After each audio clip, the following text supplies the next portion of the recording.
अस्सलाम वालेकुम, मेरा नाम ज़ैद कुंदन है और आप देख रहे हैं YouTube podcast thought on tape.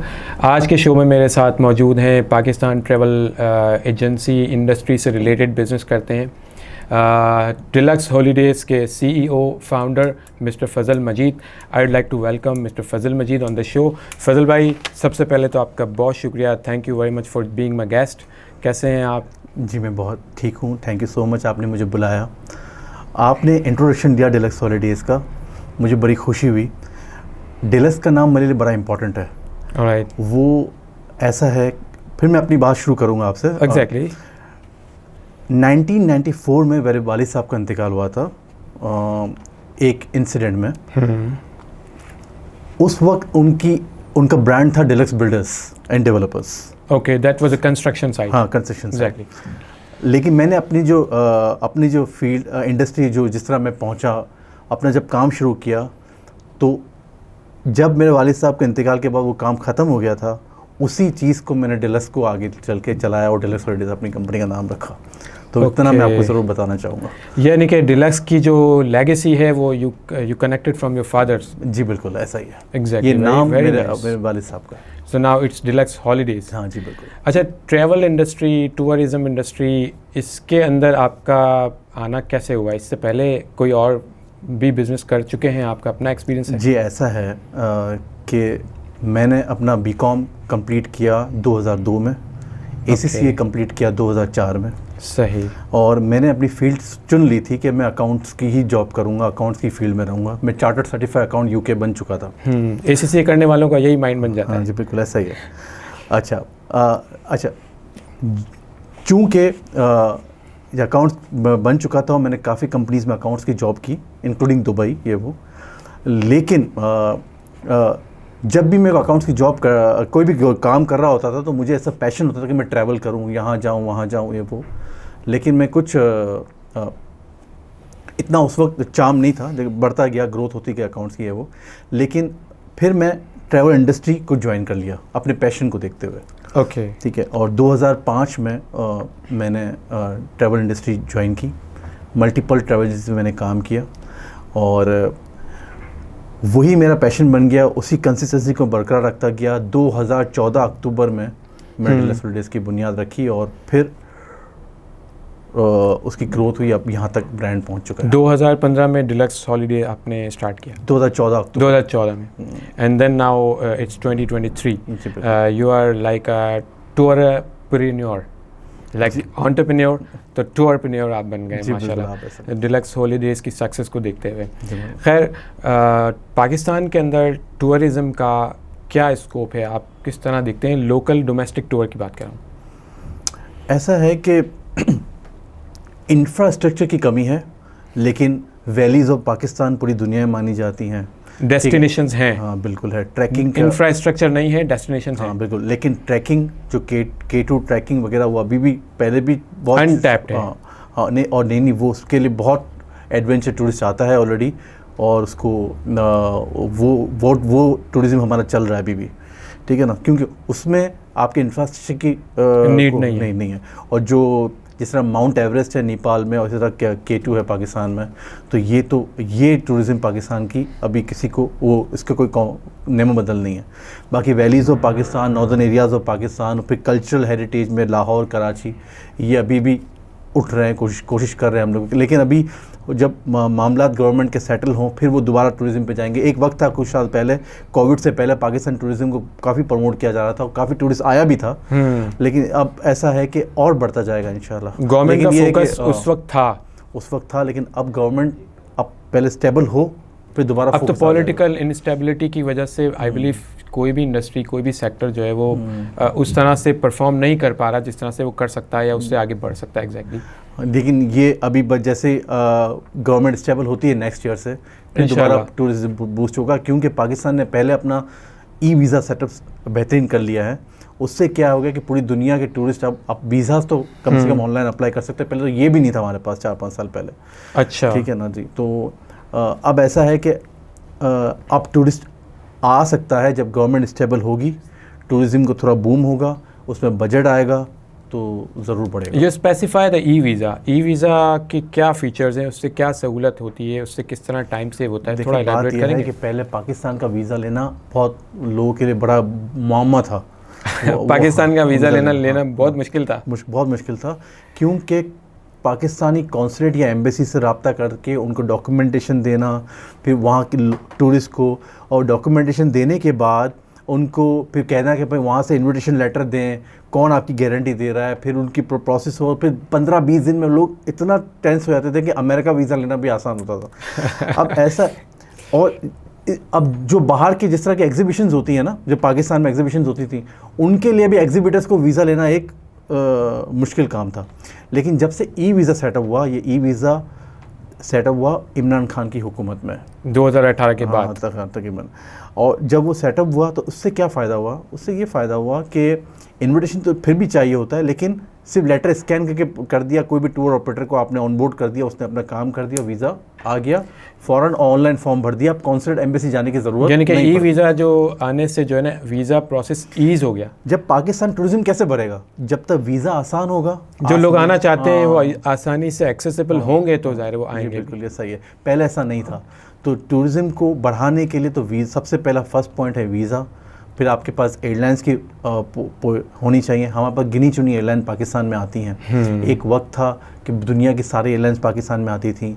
Karachi hub था, कराची एयरलाइंस का हब होता था ट्रांजिट के लिए। जैसे अभी दुबई, दोहा और इत्तेहाद, अबू धाबी, ये अभी हब हैं। पहले कराची हब था। तो कराची पे सारी एयरलाइंस आके ट्रांजिट होके जाती थी। चाहे फार ईस्ट जाना है, डीप फार ईस्ट जाना है, जैसे जापान, कोरिया जाना है, ऑस्ट्रेलिया जाना है, तो सब करवाया ट्रांजिट होते जाते थे यूरोप के लिए। उस तरह पहले यहाँ आते थे कराची, क्योंकि एशियन एयरलाइंस जो थी वो यूरोप जाती थी तो कराची हब को टच करती थी। और यूरोपियन टर्किश एयरलाइन आती थी तो यूरोपियन काफ़ी यूके एयरलाइन आती थी तो यहाँ पे कराची हब को टच करके एशियन जाती थी, तो बहुत ज़्यादा फ़ायदा था। लेकिन अब जो है ना, हालात बिल्कुल बदल गए। हाँ, अब एयरलाइंस कम है, लेकिन ये है एयरलाइंस के कम होने का रीज़न क्या है? What do you think? Pakistan का अपना इंफ्रास्ट्रक्चर, सिक्योरिटी का इशू या पॉलिटिकल? जैसे कि आपको याद होगा कराची एयरपोर्ट पे हमला हुआ था एक बार। हाँ, तो कैथे पैसिफिक एयरलाइन थी, वो नहीं है, उसके बाद से वो गायब है, ठीक है ना। कैथे पैसिफिक हांगकॉन्ग की एयरलाइन थी, अच्छा, ठीक है ना। तो उससे क्या था कि उसके वीज़ा भी आसान थे हांगकॉन्ग के पहुँच, और फिर हांगकॉन्ग से आगे भी जाती थी तो काफ़ी ट्रांजिट जापान, कोरिया, वियतनाम इस तरह की जाती थी। तो बहुत सारे ऑप्शंस थे हमारे पास एयरलाइंस के। जब तक एयरलाइंस के ऑप्शंस नहीं होंगे ना, तो आप पाकिस्तानी ट्रैवलर्स को या बाहर के टूरिस्ट को पाकिस्तान लाने में बड़ा मुश्किल काम। फिर सिक्योरिटी की फीलिंग भी रहती है, फिर टेररिज्म के इश्यूज भी पाकिस्तान के सिक्योरिटी। मेरे हिसाब से सिक्योरिटी का इशू नहीं है, अब नहीं है। हाँ, ये है कि थोड़ी सी क्राइम रेशियो ज़्यादा है कराची में बनिस्बत दूसरे शहरों। बाकी ओवरऑल पूरे पाकिस्तान में क्राइम रेशियो इतना नहीं है। लेकिन ये है कि मेरे हिसाब से सिर्फ ये है कि आसानियाँ पैदा करना होंगी ना, तो जैसे कि एयरलाइंस बढ़ेंगी, सिविल एविएशन अथॉरिटी जो है ना, उनका बड़ा रोल है। वो और भी एयरलाइंस को ऑनबोर्ड कर सकती हैं, जो कि कर रही है। जैसे ब्रिटिश एयरवेज आई है अभी, और भी दूसरी एयरलाइंस ऑनबोर्ड आ रही है। अभी यूएई की विज़ एयर बजट एयरलाइन है, वो आएगी। तो जब विज़ एयर आए, इस तरह की एयरलाइंस, जब बजट एयरलाइंस जो पाकिस्तान का रुख करेंगी ना, तो उससे बहुत फ़ायदा है। तो फिर पाकिस्तानी ट्रैवलर्स भी जा सकेगा आसानी से, कम पैसों में, क्योंकि इन्फ्लेशन बढ़ चुका है ना, और बाहर के टूरिस्ट भी आ सकते हैं, तो उससे भी इसमें सबसे ज़्यादा ट्रैवल एजेंट्स का भी बड़ा रोल है।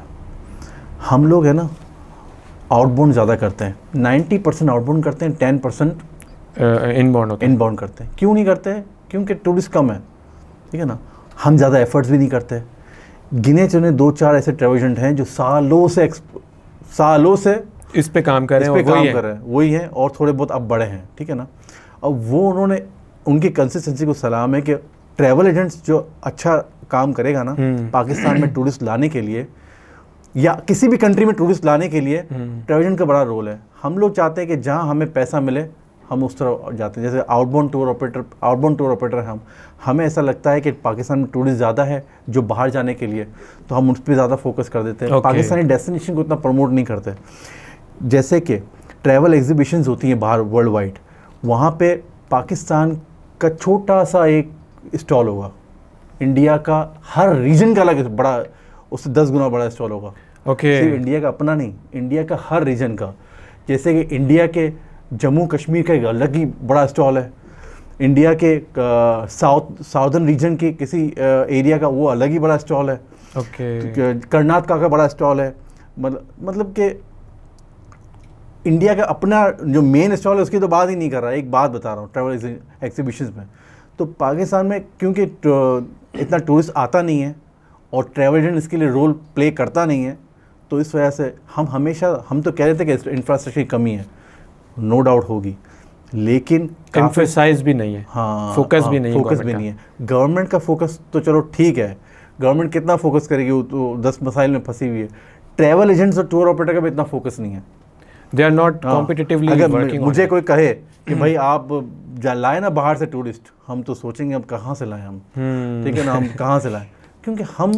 अच्छा, एक बात है, आपकी बात इंटरप्ट कर रहा हूँ। व्हेन आई कम अक्रॉस के टूरिस्ट लाना, एजेंट्स, ट्रैवल एजेंट्स का भी ये रोल है इसमें। अब यहाँ पे एक सवाल मेरे जहन में आता है कि आप टूरिस्ट को लाने के लिए आप क्या क्या कर सकते हैं? आपके माइंड में क्या क्या आइडियाज़ हैं? टारगेट मार्केट को कर सकते हैं, क्योंकि जैसे कि आप किस पाकिस्तानी डेस्टिनेशंस हैं, नॉर्दर्न एरियाज़ के डेस्टिनेशन को मार्केट करेंगे। हाँ, जैसे बहुत सारे कंट्रीज ऐसे हैं जो पाकिस्तान में आके पसंद करेंगे पाकिस्तान का खाना, टेस्ट ऑफ द फूड आते भी हैं, बिल्कुल। अब तो यूट्यूब का है तो उसको पता भी चलता है। इंडिया से भी बेहतर टेस्ट है पाकिस्तानी फूड का, ठीक है, एग्जैक्टली। अच्छा, उससे क्या है कि ये जो पाकिस्तानी कुजीन है, ये वो ही मेजर प्ले रोल कर सकता है किसी ट्रैवल एजेंट के सहारे। ट्रैवल एजेंट्स इसको टारगेट करे, वैलीज़ को टारगेट करे, पाकिस्तानी खानों को टारगेट करे, और फिर मार्केट वहाँ से लेके फार ईस्ट के लोगों को बुलाए, यूरोपियंस को बुलाए, उनको यूके को बुलाए, उनको हर जगह को हमें पाकिस्तान को ज़रा हाईलाइट करना पड़ता है। Okay, you chalk down the ideas कि डेस्टिनेशंस को हाईलाइट करे, डेस्टिनेशन की मार्केटिंग करे और इनवाइटेशंस का सीन्स बनाए। लाइक सो पाकिस्तान के अंदर कितने टूर ऑपरेटर्स हैं या टूरिज़म के या ट्रैवल एजेंट्स हैं जिन्होंने इस पे काम किया है अब तक या करने का सोच रहे हैं? What do you think about it? देखें, बात यह है कि नॉर्दर्न एरियाज़ में काफ़ी ट्रैवल एजेंट हैं जो सालों से काम कर रहे हैं, एडवेंचर ट्रैकिंग पे हो ये वो, ठीक है, बहुत अच्छा काम कर रहे हैं, ओके, ठीक है। बट आपका कहना है कि उसके अंदर अभी कमी है, अभी काम हो सकता है? नहीं, और लोगों की कमी है। ओके, टूर ऑपरेटर्स कम है जी, इसके अंदर कॉम्पिटिटिवनेस चाहिए। हाँ, ताकि और टूरिस्ट बढ़े, ठीक है ना। सिर्फ ट्रैवल इंडस्ट्री के जो प्लेयर्स हैं ना, वही तो अपना काम करके ला सकते हैं। तो मेरा तो ये मानना है कि हर ट्रैवल एजेंट ये भान ले, छोटा ट्रैवल एजेंट भी और बड़ा ट्रैवल एजेंट, कि हमें एक बंदा डेडिकेट करना है जो पाकिस्तान टूरिज्म को प्रमोट करे अपने स्टाफ में, इंटरनेशनली, ओके, ठीक है ना। अगर ये कर ले, ये तय कर ले, या पाकिस्तानी गवर्नमेंट जब लाइसेंस किसी को इशू करती है तो वो तय कर दे कि भाई आपको लाइसेंस उसी सूरत में मिलेगा कि आप एक बंदा डेडिकेट करेंगे और पूरी साल की परफॉर्मेंस देंगे, कितना टूरिस्ट आप लाए। एग्जैक्टली, केपीआई डिफाइन हो कि आप कितना टूरिस्ट लाए पाकिस्तान में, और उसी को लाइसेंस नया साल का रिन्यू करें, तो वो करेंगे सब काम। फजल भाई, you talk about the international tourist. I know you have a vast experience of tourism industry. You have worked a lot in agencies. फिर आपने अपना काम शुरू किया. So you have a good experience, enough experience. I would like to know here, मुझे ये सिर्फ बताइएगा कि एक टूर ऑपरेटर या टूर एजेंसी जो है उसका क्या की रोल है कि वो टूरिज़म को बढ़ाए. जैसे कि आपने बताया कि डोमेस्टिक इंटरनेशनली वो टूरिस्ट को अट्रैक्ट करे, उस पर मार्केटिंग करे, उस पर अपना एक की बंदा, अलग बंदा बिठा दे जो इस पे काम करे. इसके अलावा क्या की रोल्स हैं जो उसकी मेन इफेक्टिवनेस होने की जिम्मेदारी है? देखें, एक टूर ट्रैवल एजेंट और टूर ऑपरेटर के दो सेगमेंट्स होते हैं. ओके. एक सेगमेंट है इनबाउंड, एक है आउटबाउंड. ओके. आउटबाउंड वो जो पाकिस्तानी ट्रैवलर्स को हम पूरी दुनिया दिखाते हैं, ठीक है, बाहर भेजते हैं. हाँ. इनबाउंड वो जो पूरी दुनिया को कहते हैं कि आओ पाकिस्तान को देखो, ठीक है ना. ओके. अच्छा, उसके हवाले से हमने बात की आपसे कि ट्रैवल एजेंट का बड़ा की रोल है कि वो इंटरनेशनल टूरिस्ट को पाकिस्तान लाए, अट्रैक्ट करे किसी भी तरह, ठीक है ना. चाहे कुजीन्स को हाईलाइट करे, वैलीज़ को हाईलाइट करे, माउंटेन्स को हाईलाइट करे, या कल्चर हेरिटेज को हाईलाइट करे, डेस्टिनेशंस दिखाए, ये वो, ठीक है, गुड, ठीक है ना. अच्छा, ऐसा तो अभी हम एक और बात करते हैं कि जैसे कराची के लोग हैं, southern part of the Pakistan, okay, यहाँ हम इनको हाईलाइट करते हैं,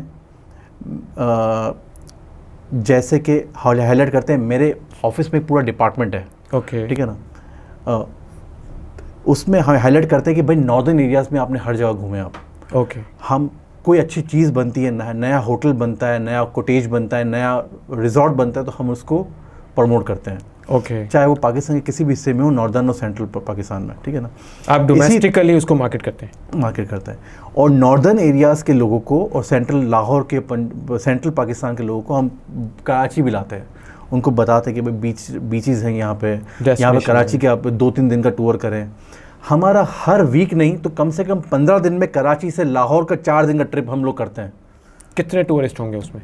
हर ग्रुप में 15 से 20 लोग। और कितने ग्रुप होंगे? ठीक है ना, हर महीने में 2 ग्रुप तो लाजमी जाता है। आई कैन से कि 40 लोग आपके टूर के थ्रू। ये तो हमारा पैकेज महंगा होता है, सिर्फ आपकी बात हमारी बात करें तो हमारा पैकेज महंगा होता है, क्योंकि हम एयर टिकट के साथ करते हैं, ट्रेन के साथ नहीं करते, होटल भी अच्छा सेलेक्ट करते हैं, खाने भी अच्छे रेस्टोरेंट पे खिलाते हैं, ये वो तो थोड़ा महंगा पड़ जाता है। अगर बजट पैकेज भी करें तो काफ़ी लोग कराची में ऐसे हैं जिन्होंने लाहौर नहीं देखा। एग्जैक्टली, ठीक है ना, तो हम उनको अच्छा 4-5 दिन के शॉर्ट ट्रिप, इकोनॉमी पैकेज बना के उनको भी ट्रिप करवा सकते हैं, ठीक है ना। ओके, तो ये है।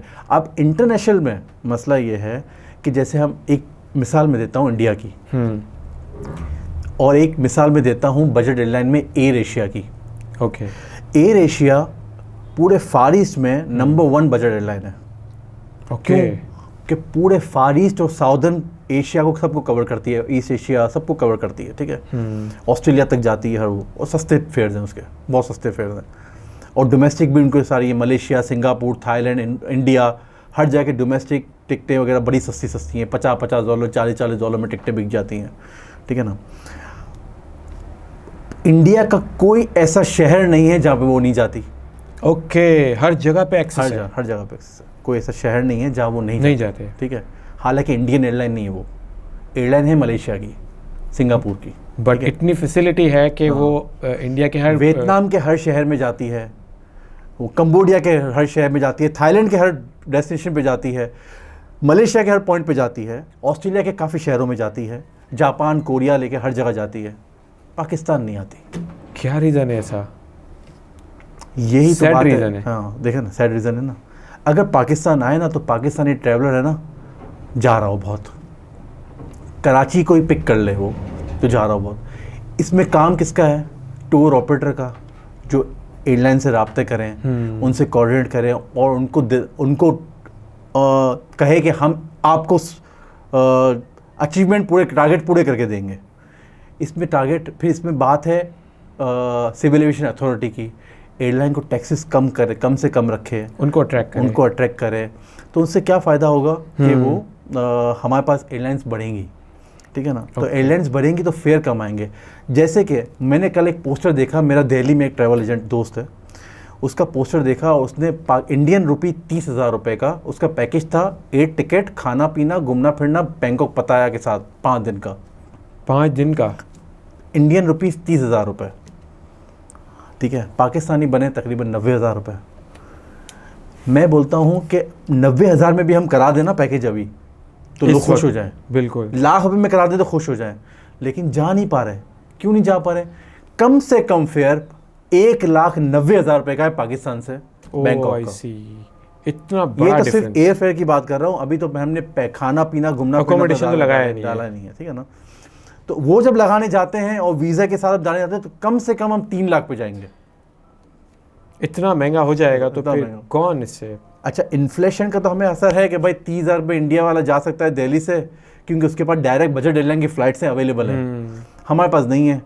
तो चलो इन्फ्लेशन का भी हमने मार दिया, ख़त्म कर दी बात। 90,000 रुपये हम खुश हैं, 90,000 में भाई हम इंडिया से ज़्यादा हमारे यहाँ पर मंथ बंदा कमाता है, लेकिन ऑप्शंस तो नहीं है ना कि 90,000 में जा पाएँ। अवेलेबल ऑप्शन ही नहीं है एक्चुअली। तो हम अवेलेबल ऑप्शंस की कमी की वजह से पाकिस्तानी ट्रैवलर ज़्यादा घूम नहीं पा रहा दुनिया। अच्छा, ये तो मैंने आपसे बात कह दी कि हम जा नहीं पा रहे, सही है। लेकिन एक और बात है कि टूरिस्ट भी नहीं आ पा रहा। मेरी बात समझ गए आप? सही, हम तो नहीं जा पा रहे, वो भी नहीं आ पा रहा। ये जो चैनल का इशू है, डेस्टिनेशन पे बजट एयरलाइंस का आना बड़ा ज़रूरी है एक डेस्टिनेशन को प्रमोट करने में, ये बड़ा इंपॉर्टेंट रोल। जिस तरह यहाँ पे बजट का इशू है, इस तरह वहाँ पे भी लोग इकोनॉमी बजट देखते हैं। जाहिर है, बाहर से लोग जो आना चाहते हैं तो अपनी पॉकेट सबसे पहले देखते हैं, बिल्कुल देखते हैं। और यहाँ बजट का बड़ा इशू है, और ये है कि ट्रैवलर्स बहुत बढ़ जाएंगे। अगर बजट एयरलाइंस आ गई तो ट्रैवलर्स बहुत बढ़ जाएंगे, तो ये इनबाउंड भी बढ़ जाएंगे और आउटबाउंड भी बढ़ जाएंगे। हाँ बिल्कुल, मेन ऑप्शन की कमी है। ओके फजल भाई, आपकी डिस्कशन से ही मुझे अंदाज़ा हुआ there is a tour operator and travel agency. इन दोनों का क्या डिफरेंस है, पहले ये हाईलाइट कीजिएगा। हर किसी का रिश्तेदार या कोई दोस्त यार या कोई गली मोहल्ले वाला ट्रैवल एजेंट है। सही है। ट्रैवल एजेंट बनना कोई बड़ी बात नहीं है। Okay how? हाँ, लेकिन टूर ऑपरेटर नहीं है। ओके ठीक है। अच्छा, ऐसा है कि ट्रैवल एजेंट आपके लिए सब कुछ कर देगा। अच्छा ट्रैवल एजेंट आपके लिए सब कुछ कर देगा। आपके लिए आप कहेंगे मेरे को फ़्लाइट बुक कर दो, कर देगा। डोमेस्टिक फ़्लाइट हो, इंटरनेशनल फ़्लाइट हो। अच्छा ट्रैवल एजेंट आपके लिए काफ़ी हद तक वीज़ा की कोशिश भी कर देगा। ठीक है। अच्छा, और जो है वो आपके लिए कोई होटल बुक करना हो वो भी कर देगा, कोई ख़ास बात नहीं है। अब तो ऑनलाइन भी सब कुछ हो जाता है। ठीक है ना। ट्रैवल एजेंट का जो है वो लॉन्ग जर्नी नहीं है, क्योंकि सब ऑनलाइन होता जा रहा है। समझ गया। ऑनलाइन ट्रैवल एजेंट बन सकते हैं आप। टिकटिंग, अकोमोडेशन, डेस्टिनेशन, ये सब चीज़ें ऑनलाइन हो रही हैं, आराम से हो रही हैं, सालों से होती आ रही है और बढ़ती जा रही है। ऑप्शंस बढ़ते जा रहे हैं। लेकिन टूर ऑपरेटर की जर्नी लाइफ है, जिंदगी लंबी है। ओके। कैसे? किसी को बाहर ट्रैवल करना है तो हमने ना पहले, जब मैंने 2014 में डिलक्स हॉलिडेज को स्टार्ट किया था 2 लोगों के साथ, आज 100 लोग काम कर रहे हैं। माशाल्लाह। ठीक है, अमेजिंग। अच्छा, आप आए ऑफिस जब विजिट करेंगे तो आपको ऐसा लगेगा किसी इंडस्ट्री में आए हैं, किसी फैक्ट्री में आए हैं, प्रोफेशनली। हाँ, उसकी वजह यह है कि हर बंदे की एक असाइन ड्यूटी है। जो अमेरिका का वीज़ा कर रहा था वो अमेरिका का ही वीज़ा कर रहा है, उसमें एक्सपर्ट है, स्पेशलिटी बन गई। हाँ, जो यूके का वीज़ा कर रहा था वो यूके का वीज़ा कर रहा है। किसी ट्रैवल एजेंसी में इतना वीज़ा डिपार्टमेंट बड़ा नहीं होगा जितना मेरे पास है, एक आध 2 ट्रैवल एजेंसी के अलावा। ठीक है। उसकी वजह यह है कि हम कोशिश यही करते हैं कि वीज़ा इज़ की फॉर पाकिस्तानी ट्रैवलर्स। ओके। और सस्ते में, अगर कोई 50,000 का वीज़ा लग रहा है किसी का और हम इसमें 1,000-2,000 ऊपर ले रहे हैं ना, तो ये हमारी सक्सेस है। 2014 अक्टूबर में मैंने जब स्टार्ट किया डिलक्स हॉलिडेज़, उस वक्त मैंने मार्केट में गैप देखा ट्रैवल इंडस्ट्री में। ये लर्निंग है हर किसी के लिए, हर सिर्फ ट्रैवल इंडस्ट्री के लोगों के लिए नहीं, हर इंडस्ट्री के लोगों के लिए। जब भी आप कोई काम शुरू करें या कर रहे हो, हर पॉइंट पे आप देखें कि गैप क्या है मार्केट, गैप एनालिसिस करें, ज़रूरी है, बहुत ज़रूरी है। मैंने गैप देखा कि उम्रा और ज़ियारत के अलावा लेजर टूर्स में, फन एंटरटेनमेंट टूर्स में, लेजर टूर्स जो लोगों को घुमाने फिराने के टूर्स में, उसमें कोई ग्रुप टूर्स नहीं करता पाकिस्तान में। You identified at that time. अच्छा, मुझे शौक था ग्रुप टूर्स देखने का। अच्छा, ये ग्रुप टूर्स बार बार मुझे इंडिया की मिसाल इसलिए देनी पड़ती है क्योंकि वो हमारे है, काम हो रहा है। ठीक है ना। अच्छा, इसलिए देनी पड़ती है कि वो हमारे कल्चर से मैच करते हैं ना, इसलिए देनी पड़ती है। जैसे इंडियन टूरिस्ट को बहुत सहूलत थी पहले से, वो जब भी ट्रैवल करते हैं ग्रुप में करते हैं। अच्छा, वो कब से वहाँ पे ये ट्रेंड चलता आ रहा है, सालों से, ग्रुप टूर। ठीक है ना। लेकिन यहाँ पे पाकिस्तान में नहीं था। पाकिस्तान में था तो कुछ बाहर की कंपनीज थी, यूके वाली, यूरोप वाली, वो अपने टूर्स बोलती थी कि हमारे टूर इस डेट में चलेंगे, फिर यहाँ के ट्रैवल एजेंट है ना उस डेट में लोगों को ज्वाइन करवा देते थे। अच्छा, एक तरह से इनडायरेक्टली था। हाँ, इनडायरेक्टली था, मतलब हमारे अपने ऑर्गेनाइज नहीं थे। उससे क्या फ़र्क पड़ता था कि 1 लाख का टूर वो 3 लाख में लेते थे। ओके, क्योंकि उनकी तो अपनी प्राइस है। हाँ। ठीक है ना। हमने क्या किया कि मैंने प्लान किया। अच्छा, एक बात यह है कि अगर आप ट्रैवल कोई भी काम करते हैं और सामने कोई कस्टमर है आपका, अगर आप उनके पैसे बचाने की कोशिश करेंगे ना, उनके पैसे बचा के अच्छी चीज़ दे दो ना, जैसे फ़र्ज़ करें 100 रुपये की एक चीज़ है, एग्जैक्टली, और आप उसको 70 में दिलवा दो, लेकिन खुद आप 60 में ले लो, मसला नहीं है, 10 रुपये आप कमाओ, लेकिन उसको 100 की 70 में दिलवा दो ना, तो उसकी सेटिस्फेक्शन ही अलग है, उसका नशा ही अलग है। बिल्कुल, वो नेक्स्ट टाइम जब भी सोचेगा सबसे पहले आपसे वो तो खुश होगा, लेकिन हमें उसका नशा जो है ना लग चुका है। ठीक है ना। और मेरी पूरी टीम इसी पे काम कर रही है। कैसे बताता हूँ कैसे। हमने उस वक्त गैप देखा मार्केट में, और हमने इंटरनेशनल ग्रुप टूर्स स्टार्ट किए। सही है। और हमने सोचा कि कहाँ का वीज़े नहीं लग सकते पाकिस्तानियों के लिए, हम वो भी करेंगे, पाकिस्तानियों के लिए वीज़ा आसान करेंगे। अभी भी हमने आसान किए हुए हैं। और एक तो वीज़ा आसान करेंगे और उनको सस्ते में घुमाएं, ठीक है, इकोनॉमी घुमाएं। इकोनॉमी कैसे घुमाएं और सर्विस इनको लग्जरी दें, ये कैसे हो सकता है? एक मुश्किल काम है तो बड़ा, एग्जैक्टली, ठीक है ना, आसान नहीं है, ठीक है। अब क्योंकि पाकिस्तानी ट्रैवलर ऐसा ट्रैवलर है जो कॉम्प्रोमाइज़ नहीं करता, उसको खाना भी अच्छा चाहिए, गोश्त भी चाहिए उसको, और उसको रहना भी अच्छा चाहिए, अकोमोडेशन भी वीआईपी चाहिए उसको, हाँ, मतलब उसको चाहिए घूमना फिरना, और घूमना फिरना भी अच्छा चाहिए, ठीक है ना। और एयरलाइन का चुनाव करे तो उसमें उनको ट्रांजिट भी नहीं चाहिए, ज़्यादा वेट भी ना करना, कनेक्टेड फ्लाइट्स भी नहीं चाहिए तो कम टाइम वाली चाहिए। मतलब पाकिस्तानी टूरिस्ट सर्वाइव नहीं कर सकता, उसको चाहिए सहूलत, अच्छा वीआईपी, चाहे वो बजट ट्रैवलर हो चाहे वो लग्जरियस ट्रैवलर हो, माइंडसेट एक ही है। ये चीज़ तो सिर्फ इंडिया वगैरह में कहीं और नहीं है, वो कॉम्प्रोमाइज़ वाले लोग हैं, ठीक है ना। खाने में भी कॉम्प्रोमाइज, सब वो घास फूस खा लेते हैं, सब चीज़ें, सब्जी को प्रेफर कर लेते हैं। अच्छा, अब ऐसी बात है, मैं आपको बताऊं कि बड़ी इंपॉर्टेंट बात बता दूं कि जब हमने ग्रुप टूर स्टार्ट किए तो हमने सोचा कि हम इनके लिए सारा आसान कर देंगे पाकिस्तानी ट्रैवलर के लिए। सही है।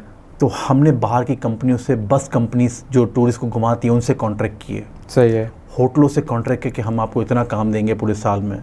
फिर हमने हर जगह टूर गाइड को बोला कि हम आपसे बार बार ग्रुप करेंगे आपके साथ, और ये वो हमारे लिए पाकिस्तानियों के लिए अच्छे रेट दो। बोले पाकिस्तानी आएगा ग्रुप में? बोले हम कर रहे हैं, हम स्टार्ट कर रहे हैं। तो हमने सारे रेस्टोरेंट्स को सेलेक्ट किया कि कौन कौन से इंडियन पाकिस्तानी खाने हैं जहाँ पे हलाल खाने मिल जाते हैं, और जो डील हम मेन्यू उनसे ले सकते हैं। तो सारा हमने अच्छा पैकेज बनाने की कोशिश की, और जो वो लोग जिस पैकेज पे वो उस वक्त 100 रुपये खर्च करते थे वो हमने 60 रुपये में लाकर दे दिया, और सब कुछ खाने पीने के साथ, सहूलत का, हाँ ठीक है, सहूलतों के साथ। अब पाकिस्तानी टूरिस्ट ट्रैवल करता है ना, हमारे ग्रुप में आता है ना, तो हमारा एक स्लोगन है, सब कुछ शामिल है। हाँ, तो स्लोगन का मतलब है कि शॉपिंग के अलावा सब कुछ शामिल है। मतलब किसी चीज़ के चार्जेस, अकोमोडेशन, ये वो चीज़ें अलग अलग हैं, बट चार्जेस इंक्लूडेड। घूमना फिरना, एयर टिकट, वीज़ा, होटल, खाना पीना, हर चीज़ शामिल होती है। ट्रांसपोर्ट, नो हिडन चार्जेस, कोई हिडन चार्जेस नहीं, ठीक है ना। ये हमारा सब कुछ शामिल का स्लोगन है, जो आज तक हमें बना के रखा हुआ है, मेंटेन है, ठीक है ना। ग्रेट। और 90% हमारे ग्रुप सब कुछ शामिल होते हैं।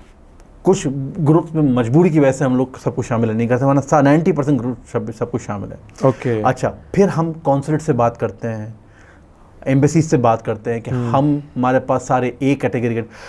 मैं 8 साल से काम कर रहा हूँ, 9 साल से, डिलक्स हॉलीडेज़ की बात कर रहा हूँ, फील्ड में तो 18 साल हो गए। एक भी बंदा, हमने पाकिस्तानी ट्रैवलर को इतना सहूलत दी ना, एक भी बंदा ऐसा नहीं है जो गया हो वापस ना आया हो। यानी कि कोई बैड सीन नहीं हुआ कभी भी? नहीं हुआ, ठीक है ना। ठीक, तो अच्छा, ये पाकिस्तानी ट्रैवलर्स को हमने सहूलतें दी ना, तो इसका मतलब है कि पाकिस्तानी टूरिस्ट में पोटेंशियल है। सारे ए कैटेगरी टूरिस्ट होते हैं, कुछ लोगों के, नानासे के अलावा, वरना ए कैटेगरी टूरिस्ट हैं। अच्छा, वो क्या है कि हमने सबको सहूलतें दी, तो लोगों को हमने, जैसे कि एक मिसाल देता हूँ, बाकू अज़रबैजान कंट्री है, उस वक्त लोग, पहले की बात 2017 की बात बता रहा हूँ, 18 की बात बता रहा हूँ, 19 की बात बता रहा हूँ, 1.5 लाख में लोग सोचते थे कि पैकेज बनाकर हम घूमेंगे। उस वक्त हमने 70 हज़ार में खाने पीने के साथ लोगों को दिया। ओके। अब आप एक जगह घूमने जाते हैं और आपको सब कुछ सहूलतें पहले से मिल जाएं कि यार मेरे को टेंशन नहीं है, रेस्टोरेंट कहाँ चुनना है, खाना क्या खाना है, मेरा मसला नहीं, बस कब आएगी, मुझे कब घूमने जाना है, कितने बजे जाना है, और कहाँ जाना है ये भी नहीं पता।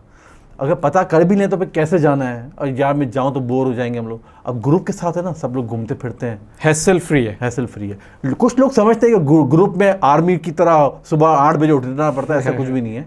हम लोगों को रिलैक्स रखते हैं, 10 साढ़े 10 बजे लेके जाते हैं, इस तरह लेकर आते हैं, इस तरह एक, ये तो मैं यूनिफॉर्म बात बता रहा हूँ। फिर मैं आपको डेस्टिनेशन की बात बताऊँगा, कहाँ पे लोगों को हमने घुमाया है और कहाँ अभी लोग जा रहे हैं, पसंद करते हैं, और दरवाजे हमने किस किस मुल्कों के खोले हैं।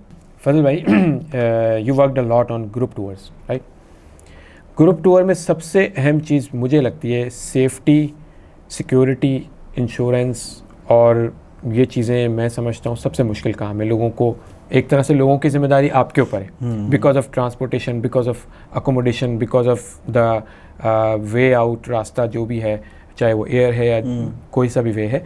तो सेफ्टी, सिक्योरिटी को आप किस तरह इंश्योर करते हैं? इसके लिए क्या वो है? देखिए, बात यह है कि कुछ हमारी टूर ऑपरेटर की लिमिटेशंस होती हैं। हैं। जैसे कि एक ग्रुप का मेंबर है, वो नाइट लाइफ में कहीं चला गया और फिर कोई इंसिडेंट हो गया किसी बाहर मुल्क में, ठीक है ना, तो हम एक लिमिट के साथ उनके साथ होते हैं, ठीक है ना। मीन्स के फैमिलीज़ हैं और हमारे साथ ग्रुप में हैं और घूम फिर रही हैं, सब चीज़ें हैं, हम हर चीज़ में उनके साथ खड़े हैं। कोई इनके साथ कोई इशू होता है, किसी की तबीयत ख़राब होती है, किसी कुछ होता है, तो हर सूरत में हम उनके साथ खड़े होते हैं। जैसे काफ़ी दफ़ा ऐसा हुआ है कि ग्रुप में किसी को वापस आना पड़ा तो हम उनको सब सहूलतें कर देते हैं। किसी को वहाँ पे तबीयत ख़राब हो गई तो हमारा टूर लेके जाता है उनको हॉस्पिटलाइज में, कोई मसला OPD वगैरह का मेडिकेशन ये वो सब चीज़ें करता है। तो ये हर चीज़ों में हम सब साथ होते हैं। ये टूर ऑपरेटर का रोल होता है, लेकिन कुछ हर किसी के चेहरे पे तो नहीं लिखा होता, कोई इंसिडेंट का नहीं पता ना। मतलब ये है कि कुछ किसी क्राइम में इन्वॉल्व हो जाते हैं, कुछ हुस्न में इन्वॉल्व हो जाते हैं, तो फिर हम उनके एक लिमिट तक उनके साथ होते हैं, ठीक है। अदरवाइज पाकिस्तानी टूरिस्ट का फ़र्ज़ है कि वो अपने झंडे को, अपने नाम, पाकिस्तान के नाम को ऊपर रखे और किसी ऐसी एक्टिविटी में मुनव्वस ना हो जिससे उनके मुल्क का नाम ख़राब हो। बिल्कुल, एग्जैक्टली। फजल भाई, बहुत अच्छी बातचीत की आपने। मुझे अंदाज़ा हुआ कि पाकिस्तान की टूरिज़म में कितना बड़ा, इंडस्ट्रीज़ का कितना बड़ा रोल है। स्पोर्ट्स बहुत मेजर इंडस्ट्री है या बहुत मेजर कल्चरल सेक्टर है किसी भी मुल्क का, नॉट जस्ट पाकिस्तान। स्पोर्ट्स का टूरिज़म में क्या रोल है? अगर हम बात करते हैं मिसाल की, तो I know, you know as well, FIFA world cup हुआ था या क्रिकेट के वर्ल्ड कप होते हैं या और दीगर स्पोर्ट्स एक्टिविटीज़ होती हैं। अब तो फीमेल के स्पोर्ट्स भी बहुत ज़्यादा होते हैं। उसके अंदर दुनिया भर से लोग आते हैं जिन्होंने वर्ल्ड कप नहीं देखना है, जिन्होंने वर्ल्ड कप से इतना कंसर्न नहीं है, बट वो आते हैं। एक इवेंट होती है, एक गैदरिंग होती है, इस वजह से आते हैं। सो आई वांट टू नो कि स्पोर्ट्स का कितना रोल है टूरिज़म को प्रमोट करने में? जी बिल्कुल, स्पोर्ट्स तो जिस तरह कल्चरल हेरिटेज का रोल प्ले करता है। अगर पाकिस्तान में जैसे कि स्पोर्ट्स बीच में इवेंट्स नहीं हो रहे थे, जैसे क्रिकेट के मिसाल क्रिकेट का बहुत बड़ा वो आ गया था, ड्रॉबैक आ गया था, ठीक है ना। इस तरह के इवेंट्स अगर होते रहेंगे तो बाहर से टूरिस्ट आएगा। जैसे कि इंग्लैंड की टीम आई थी टेस्ट मैचेस खेलने पाकिस्तान में, बेशक पाकिस्तान हार गया, लेकिन पाकिस्तान ने टूरिस्ट को बुलाया, गोरा बहुत आया, उसमें हमने गोरों को भी बहुत सर्विस दी। 12वीं आर्मी एक वहाँ की क्रिकेट फैंस के एक ग्रुप है, अच्छा, तो उनको हम पाकिस्तान लाए थे, उनको सारा सहूलतें दी थी, सारे टेस्ट मैचेस उनको दिखाए थे, उनको हर चीज़ सहूलतें दी, ट्रांसपोर्ट देना, होटल देना, हर चीज़ हमने की। तो इस तरह के इवेंट्स होते हैं ना, तो उससे टूरिस्ट पाकिस्तान आता है। तो ये इवेंट्स भी बड़ा रोल प्ले करते हैं जैसे स्पोर्ट्स का, ठीक है ना। और अब आउटबाउंड की बात करें तो उसमें आउटबाउंड में भी ऐसा ही हाल है। जैसे कि पाकिस्तानी जाते हैं, पाकिस्तानी जाते हैं।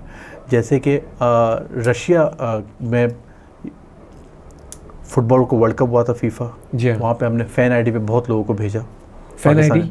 अच्छा, रशिया ने एक, जैसे कि देखें ना, ये कमाल होता है हर एक कंट्री का। जैसे कि फ़ुटबॉल वर्ल्ड कप हुआ था तो उसने, रशिया के वीज़ा बड़ा मुश्किल है पूरी दुनिया के लिए, उसने क्या किया, एक फ़ैन आईडी बना दी। जो क्रिकेट का मैच देखेगा, टिकट खरीदेगा, उसके लिए वीज़ा ऑन अराइवल है। ये रशिया वालों ने ऑफ़र किया? ओके ना। ये 2018 की बात है, मेरा ख्याल 19 की बात। उसने क्या किया कि क्रिकेट वर्ल्ड कप जो हुआ था, जो कतर से पहले हुआ था, रशिया में हुआ था, उसने फ़ैन आईडी बना दी। उसने क्या किया, जो भी मैच के टिकट खरीदेगा उसको फ़ैन आईडी बनानी है, आ जाओ हमारे मुल्क ऑन अराइवल। पाकिस्तानी भी बहुत गया, घूम फिर के आया। अच्छा, ठीक है, हमने भी उसमें बहुत प्रमोट किया, सारे मैचेस को हमने कवर करने की कोशिश की, पाकिस्तान ट्रैवल को सर्विस दी। उसके बाद जब रशिया ने ये प्लान, जो रशिया का था, बड़ा सक्सेसफुल हुआ, फिर यूरो कप के 1-2 मैचेस थे रशिया में 2019 में। ओके, यूरो कप के 1-2 मैचेस थे रशिया में 2019 या 20 में थे, 20 पे थे, जो कोविड की वजह से नहीं हो पाए, 2021 में किए, डिले होके बाद में 21 में किए, ठीक है ना। जब वो 2021 में किए तो वहाँ पे भी हमने पाकिस्तान ट्रैवल्स को बहुत भेजा, लेकिन ये पहले से खबर आ गई थी कि पाकिस्तानी टूरिस्ट को बहुत वेट करा रहे हैं, पाकिस्तानी टूरिस्ट को डिपोर्ट कर रहे हैं, ये वो। क्यों डिपोर्ट कर रहे हैं कि ट्रैवल एजेंट ने बदकिरदारी की। ट्रैवल एजेंट फेक टिकट पे लोगों को फ़ैन आईडी बना कर दे रहे थे और फिर पाकिस्तान टूरिस्ट वापस आया। ये पाकिस्तानी कर रहे थे? हाँ, मैंने 100 लोगों का ग्रुप बनाया, मैं बिल्कुल डरा हुआ था। मैंने लोगों का ग्रुप बनाया, टिकट्स की लोगों के अरेंजमेंट किए, मैच की टिकट खरीदी, फ़ैन आईडी बनाई, ये वो की, तैयारी कर ली। और 2021 का टाइम है बॉस, ठीक है, और रिस्क का टाइम है, कोविड का टाइम है, कोविड से निकले भी नहीं है अभी तक, ठीक है ना, 5वीं 6वीं वेव चल रही है, और हमें खबरें आ रही है सोशल मीडिया पे पाकिस्तानी डिपोर्ट हो रहे हैं रशिया से। सब मुझ पे था और मैं लेकर क्या ग्रुप 100 लोगों का 2-4 घंटे बिठाया, सबकी इन्वेस्टिगेशन की रशिया वालों ने, क्योंकि पहले ऐसे इंसिडेंट हो चुके थे। हर बंदा मेरा क्लियर हुआ वहाँ पे, सबको मैंने सहूलत दी खाने पीने के साथ। 1 हफ्ता रशिया में घुमाया फिराया, सब मौज कराया, फिर वापस आया, ठीक है। और मैच भी दिखाए फुटबॉल के। तो इससे कि एक टूर ऑपरेटर का बड़ा रोल होता है, जैसे कि कॉन्फिडेंस बनाना इससे आपका भी। ऑस्ट्रेलिया में लास्ट टाइम 2022 में वर्ल्ड कप था, cricket world cup, T20 world cup था। एक मैं आपको बता दूं, डिलक्स हॉलीडेज जो है ना, deluxe holidays international cricket council की, जो इंटरनेशनल क्रिकेट काउंसिल ICC, उसकी ऑफिशियल ट्रैवल एजेंट है कुछ काफ़ी इवेंट्स में। जो ऑस्ट्रेलिया में भी था इवेंट, उसमें भी थी। ओके। और पाकिस्तान में wide travel agency nice value. Pakistan में वाइड ट्रैवल एजेंसी है वो डिलक्स हॉलीडेज। अब ऐसा है कि हमने लोगों के वीज़े अप्लाई किए, 500 वीज़े हमने लगाए लोगों के ऑस्ट्रेलिया के। मैं अपने ग्रुप लेकर गया था, तकरीबन 150-200 लोगों का ग्रुप लेकर गया था। उनको घुमाया फिराया, खाना पिलाना, हर चीज़ करने के साथ उनको मैचेस दिखाए पाकिस्तान के। फिर दूसरा ग्रुप भी हमारा गया सेमीफाइनल फाइनल में, क्योंकि पाकिस्तान पहुंच गया था सेमीफाइनल फाइनल में, तो उनको भी वो भी दिखाया, वो ग्रुप गया। तकरीबन हमने 300-400 लोगों को सर्विस दी, 500 वीज़े लगाए।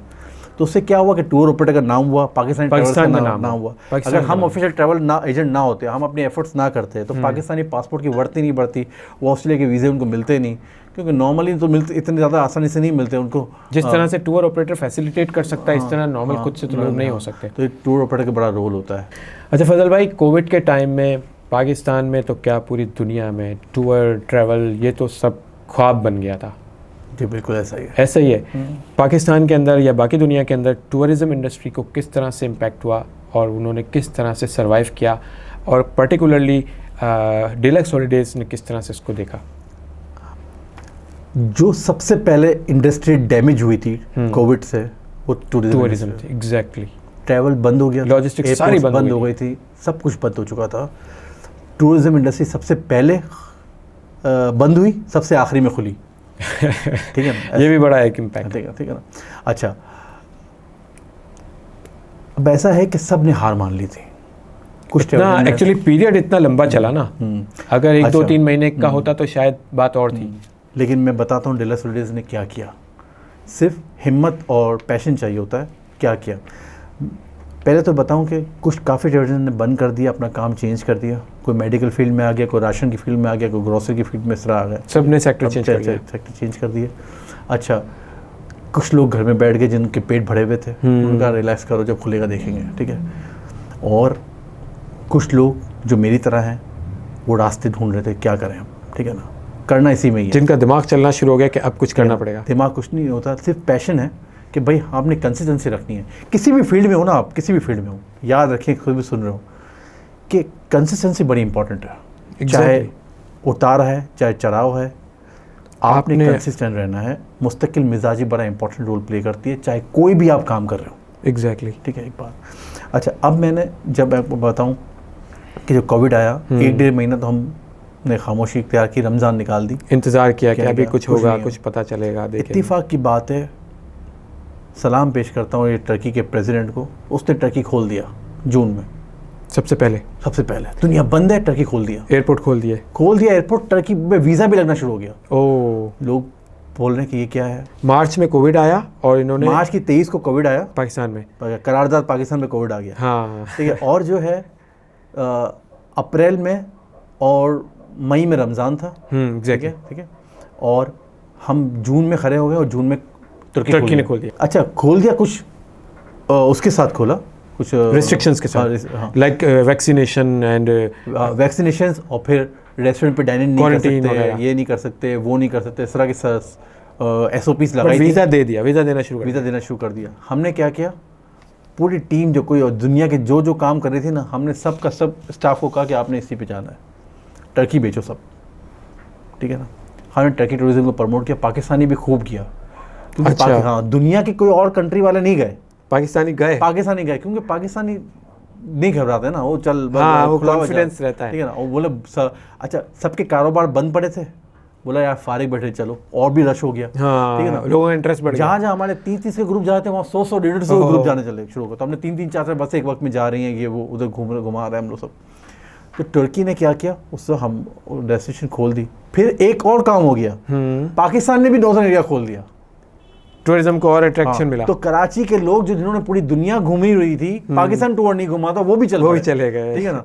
टाइम बहुत था, लोग घरों में थे एक्चुअली, ठीक है, फारिग थे। ठीक है ना। तो पाकिस्तान टूर भी चल पड़ा, मालदीव खुला। इस तरह क्या मैं आपसे अर्ज करना चाह रहा हूँ, एक मिसाल दे रहा हूँ कि जिस तरह पानी अपनी जगह खुद बनाता है ना, हमने भी है ना उसी तरह का रोल प्ले करने की कोशिश की। जो कंट्री खुलता गया, हमने उस पर काम करना शुरू कर दिया। चाहे इतना डोमेस्टिक टूरिज्म 2020 में जितना बिका है उतना कभी बिका ही नहीं है। ओके, इतना बड़ा मतलब काम हुआ है यहाँ पे। इतना हुआ।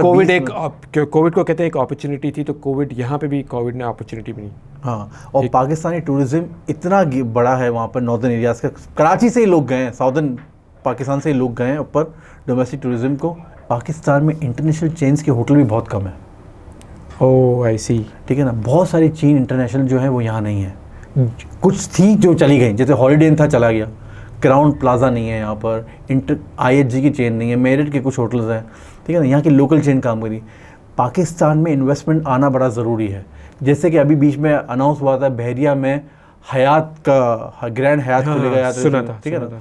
तो ये इंटरनेशनल चेन्स का होटल्स होना पाकिस्तान में बड़ा इंपॉर्टेंट है। उससे क्या फ़ायदा होता है कि उससे क्या फ़ायदा होगा कि उससे टूरिज्म बढ़ेगा। जो इंटरनेशनल टूरिस्ट हैं वो इस चीज़ से अट्रैक्ट होकर भी आएंगे, ये भी एक फैक्टर है। क्योंकि हर चेन की अलग मेंबरशिप होती है। जैसे आप एक फ़र्ज़ करें हिल्टन के आप मेंबर हैं और आप पाकिस्तान आना चाहते हैं, लेकिन हिल्टन का कोई होटल नहीं है, यार छोड़, फिर पाकिस्तान क्यों जाए, जहाँ पे हो वहाँ जाए, ठीक है ना। आप हिल्टन में रुकते हैं, आप हिल्टन के लोग कहीं रुकते नहीं हैं। एक मिसाल दे रहा हूँ, ठीक है ना। तो इंटरनेशनल चेन्स को अगर हमने प्रॉपर्टी सस्ती दी, या किसी ने कोई ना कोई हमने कोई सॉल्यूशन निकाला, गवर्नमेंट ने उनके साथ दिया, तो उससे क्या फ़ायदा होगा? उससे टूरिज़्म बढ़ेगा, यहाँ पर डेवलपमेंट होगी, होटल्स आएंगे और टूरिज़्म बढ़ेगा। डेफिनेटली इससे कोई दो राय नहीं है। टूरिज़्म बढ़ना तो चाहता है, बट इन्वेस्टमेंट हमारे इंफ्रास्ट्रक्चर के साथ साथ होटल्स की चेन को ऑनबोर्ड करना बड़ा लाजमी है। जिस तरह नॉर्दर्न एरिया हो, बजटेड फ्लाइट्स को ऑनबोर्ड करना है, बिल्कुल इसी तरह होटल्स की चेन को भी ऑनबोर्ड करने की जरूरत है। बाहर की नेशनल कैरियर्स को भी लाना ज़रूरी है, लेकिन बजट एयरलाइन का मैं इसलिए कह रहा था कि उससे क्या फ़ायदा होगा कि टूरिज़्म ज़्यादा हो जाएगा, ठीक है ना। क्योंकि बजट एयरलाइंस का मतलब है low cost airlines. Low cost airline जो है ना, वो बड़ा मेजर रोल प्ले करती हैं, और इंटरनेशनल चेन के होटल्स भी आना बड़ा ज़रूरी है। फजल भाई, मुझे एक और लास्ट बात रहेगा, गवर्नमेंट की तरफ से एक कॉर्पोरेशन बनी हुई है, Pakistan tourism development corporation, PTDC। इसका क्या रोल है आपकी नज़र में? इसका वो रोल है जो होना चाहिए अभी तक? देखिए, PTDC का रोल तो बड़ा इंपॉर्टेंट है, क्योंकि जितने पॉइंट्स आपने मुझे बताए ये तो सारे PTDC के करने के हैं, मुझे लगता है। नहीं, ऐसा नहीं। PTDC के बड़े रोल है इंपॉर्टेंट, जो होने चाहिए, और काफ़ी अच्छे हैं भी। PTDC के मोटल्स भी काफ़ी जगह पे अच्छे हैं, काफ़ी जगह पे नहीं अच्छे हैं, ठीक है। और डेवलपमेंट का इनका सारा होता है, लेकिन इनके पास जितना बजट आएगा उसी हिसाब से काम, ठीक है ना। ठीक है ना। तो ऐसा है कि अगर PTDC की चीज़ अपना काम और अच्छा करेगी तो टूरिज़्म को फ़र्क पड़ेगा, बेहतर होगा। और मुझे लगता है कि आने वाले दिन में इलेक्शन के बाद PTDC का काम बढ़ेगा 2024 से, ठीक है ना। ये कैसे बढ़ेगा? वजह क्योंकि जब गवर्नमेंट स्टेबल होती है ना, तो फिर जैसे कि मैं अभी बैठा हूँ आपके पास, ठीक है ना। अब मैं आपके पास बिल्कुल बैठा हूँ, सुकून से बैठा हुआ हूँ, तो आप मेरे पास 10 बातें लाएंगे, ये मसला भी है, इसको भी करो यार, इसको ये बताएं, इसको भी करें। तो हर सेक्टर को हम हर पॉइंट पे देखते हैं, ठीक है ना। जैसे मैं एक कंपनी में काम कर रहा हूँ और मेरे पास अगर टाइम मिल रहा है मुझे, मैं रिलैक्स हूँ, तो मेरे पास बहुत सारी चीज़ें आती जाएंगी और होता जाएगा, ठीक है ना।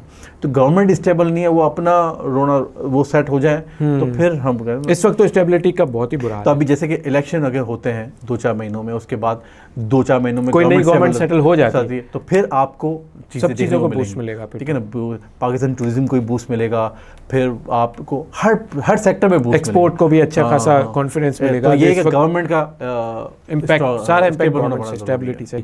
It was a nice discussion with Fazal भाई, विद डिलक्स हॉलीडेज का कंट्रीब्यूशन भी हमें पता लगा, and I enjoyed this conversation.